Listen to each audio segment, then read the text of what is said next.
Hi అండి, అందరూ బాగున్నారా? ఇవాళ మనం పండు మిరపకాయలతో సంవత్సరం పాటు నిల్వ ఉండే పచ్చడి పెట్టుకుందాం.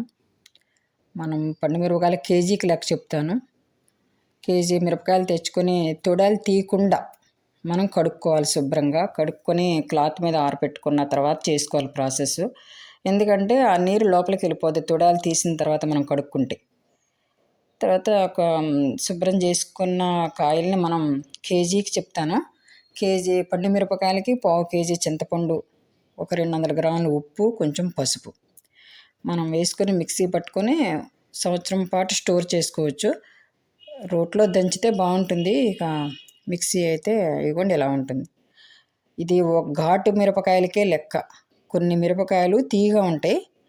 వాటికది కేజీ మిరపకాయలకి 100 గ్రాములు 150 గ్రాముల చింతపండు సరిపోతుంది. ఒక 50 గ్రాములు ఉప్పు, పసుపు వేసుకొని మనం స్టోర్ చేసుకొని పచ్చిశనగపప్పు, కరివేపాకు, మిరపకాయ అన్నీ వేసుకొని తాలింపు పెట్టుకోవచ్చు. అంతా పచ్చడి ఒకేసారి పెట్టుకోకుండా మనకి సరిపడగా వారం రోజులు సరిపడగా పచ్చడి తాలింపు పెట్టుకుంటే బాగుంటుంది. ఇది మా చెల్లెలు గుంటూరు నుంచి పంపించిన మిరపకాయలు ఇవి.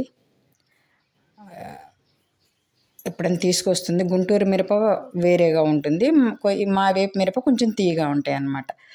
మీకు నచ్చితే లైక్ చేయండి, ప్లీజ్ సబ్స్క్రైబ్ చేయండి. చూడండి అది బాగుందా? మీకోసమే ఈ పండు మిరప పచ్చడి. మీరు ఎలా పెట్టుకుంటారో కామెంట్ చేయండి.